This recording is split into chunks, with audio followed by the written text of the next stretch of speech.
from my point of view, the biggest potential for carrier billing comes in the combination of carrier billing with other telco services of the future. So for example, things like Mobile Connect or RCS in combination with direct carrier billing will create a very powerful tool and a very powerful asset for the mobile operator to help merchants and service providers in the digital world to interact with their customer. So by combination with Mobile Connect, for example, we can create a tool for the service provider where a customer can be identified and can be billed just with this MSISDN without having to retrieve any additional data from the customer.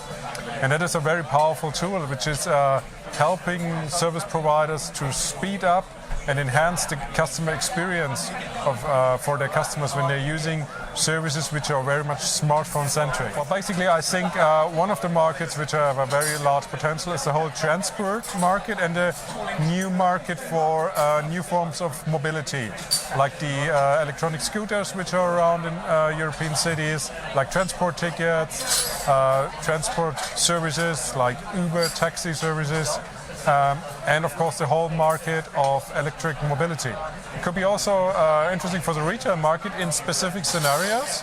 So for example, we talk about vending machines or purchases for smaller amounts. I don't believe that carrier billing is the right way to make a purchase for, let's say, 50 or up to 100 euros in a shop or online. When we want to position carrier billing outside of the digital world, we need to overcome some regulatory barriers. Within Germany, with a few exceptions, at the moment we are not allowed to bill for anything else than digital goods. So we as Telefonica Germany have partnered with a player with a banking license, the European banking license, and therefore we are now in a position that we can do also payments for physical goods through carrier billing in certain areas.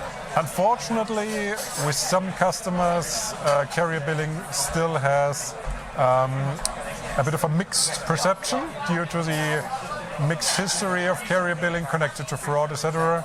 We need to overcome these perception on the customer side and need to educate the customer that carrier billing is a really serious and trustworthy form of payment.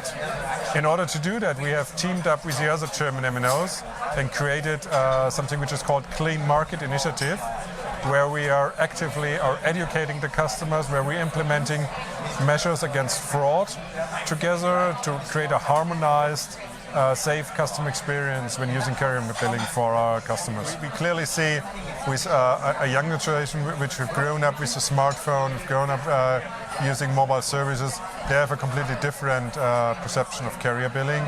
They're using the phone to pay for services is a natural way.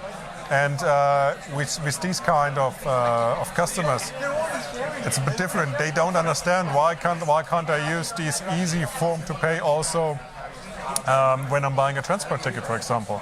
I mean, I think it's not only about carrier billing. It's about all the what we call enabling services.